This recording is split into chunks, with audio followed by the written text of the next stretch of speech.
Magandang araw mga kaibigan. Bigyan natin ng opinion reaction itong post ni I am Xianwin 50 minutes ago. Sabi niya, parting ways with John Vic is difficult. John Vic Rimulya.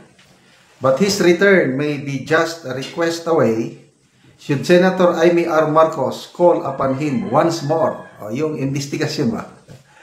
Imagine, nananahimik kang governor ng Cavite para lang mag-resign after less than, 8 months from October 2024 to May 2024. Okay.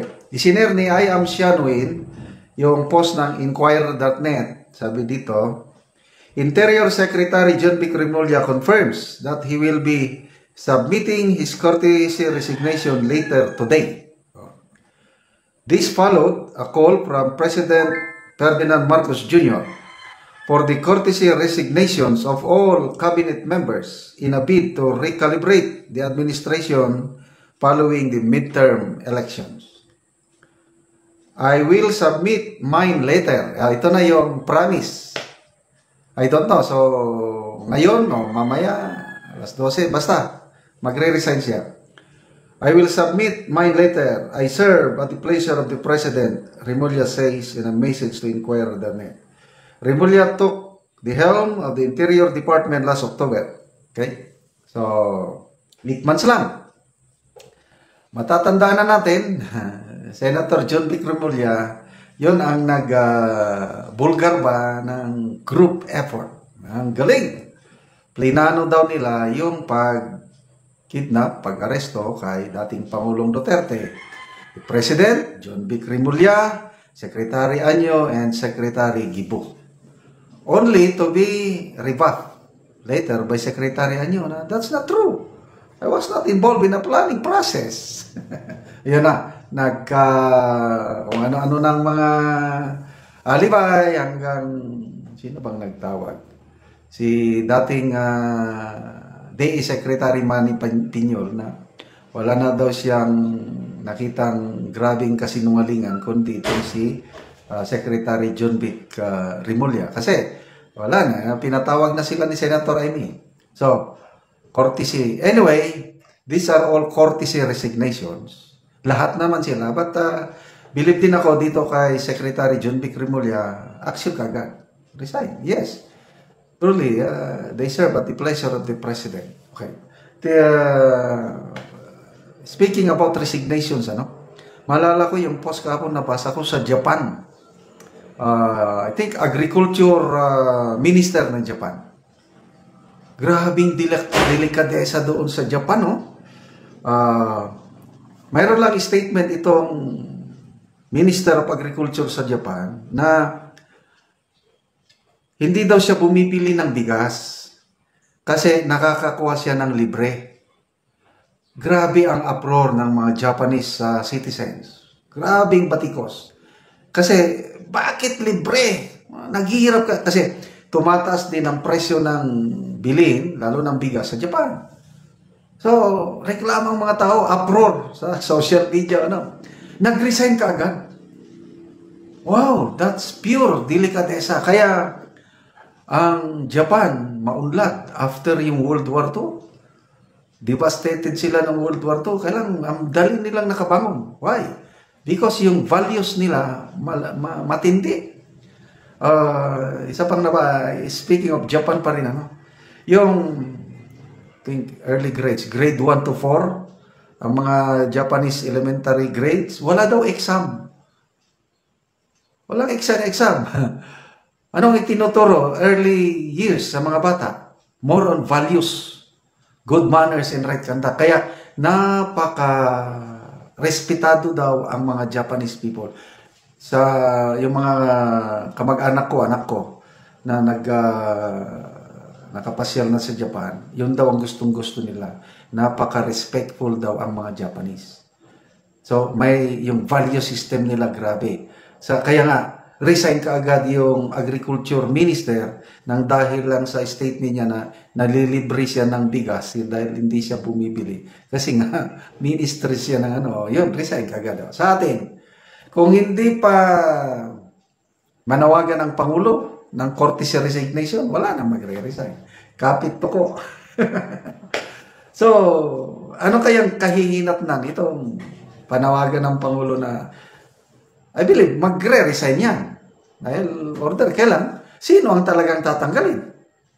Tapos, ano ba ang rason nila, bakit natalo sila sa eleksyon, dahil ito nga,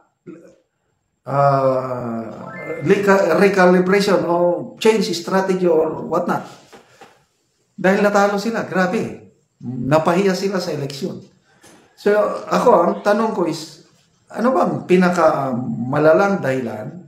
Bakit sila natalo? Was it because of poor performance ng mga cabinet secretaries? Or, yung pag-impeach nila kay VP Sara, dinagdagan pa nila ng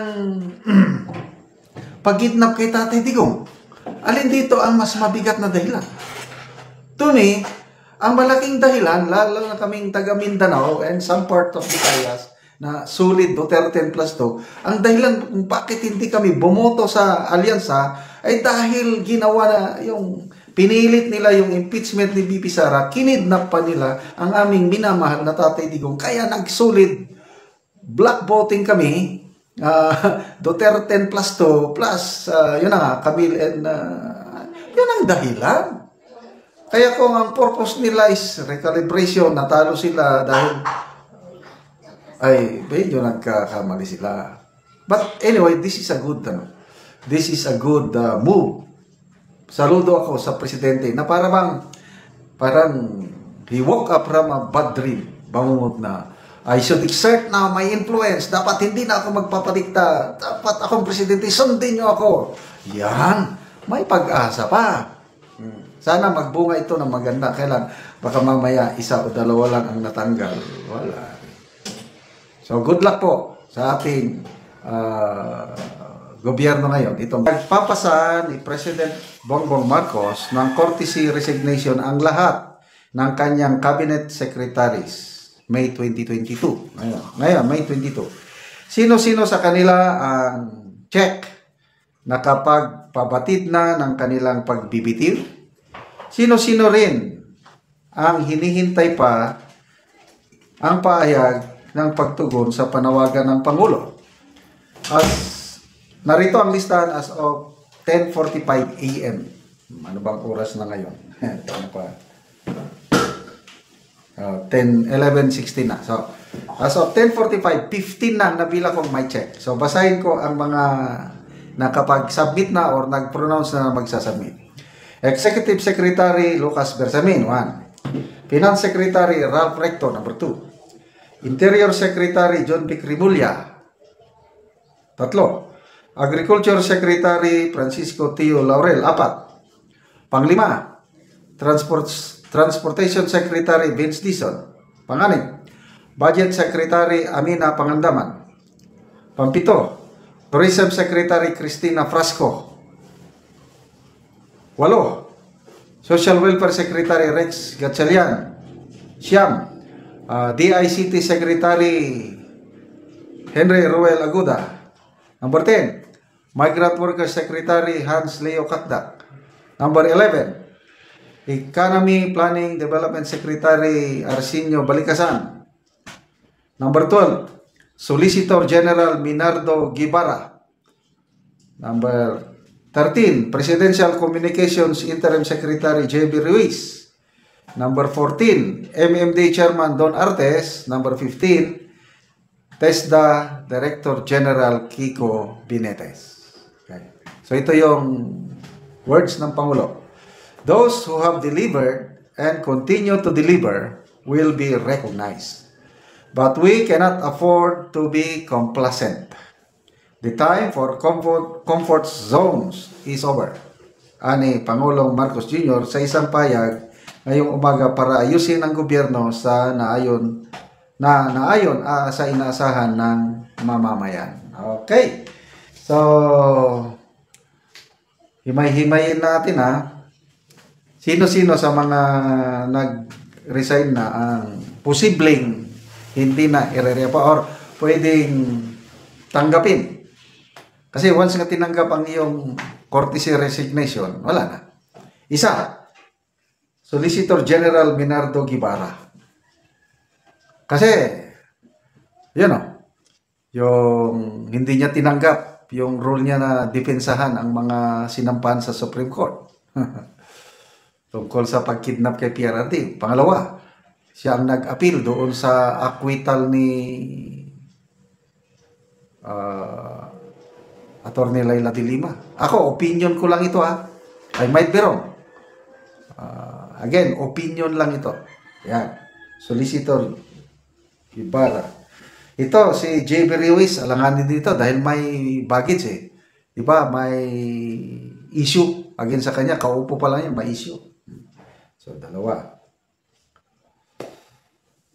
Economy Planning NEDA. Okay yan.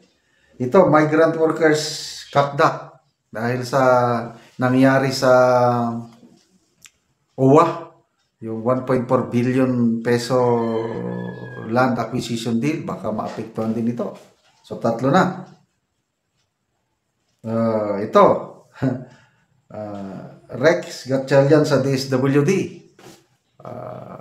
Baka apektado ito dahil sa ayuda.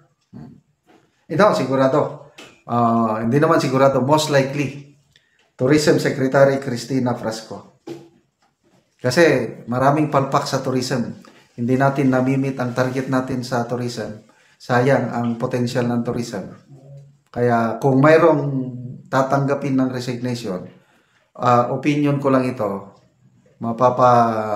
goodbye na, Secretary Frasco. Budget, Pangandaman, wala namang kasalanan si Secretary Amina Pangandaman. Ginagawa niyang trabaho niya.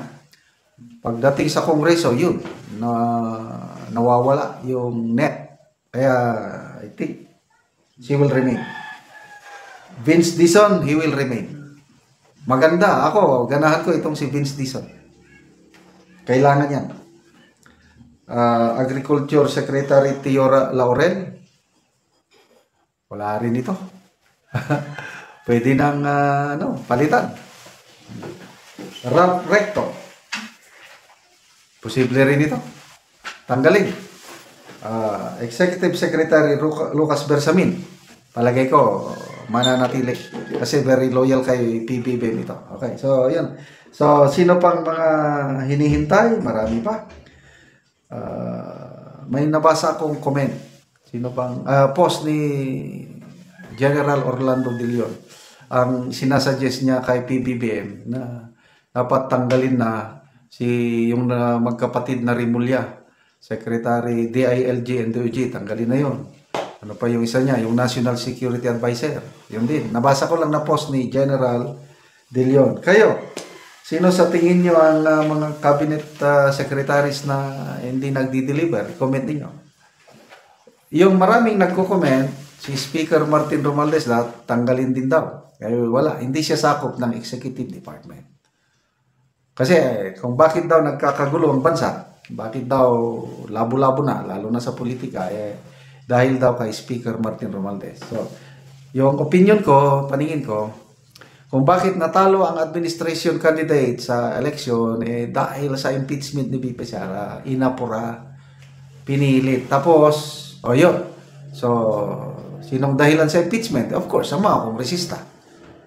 Kaya, yun ang nagpagulo. Yun ang isang dahilan bakit maraming bumoto against sa kandidato ng alyansa dahil hindi na gusto ng taong bayan yung impeachment. Plus, pinakamalaki, yung arrest, kidnapping kay PRRD. Yun ang pinakamalaking dahilan. Pag hindi nila yan naagapan, hindi nila naibalik si PRRD, manatiling maraming mamamayan na hindi maligaya. Okay, salamat mga kaibigan sa inyong pagsubaybay sa ating channel.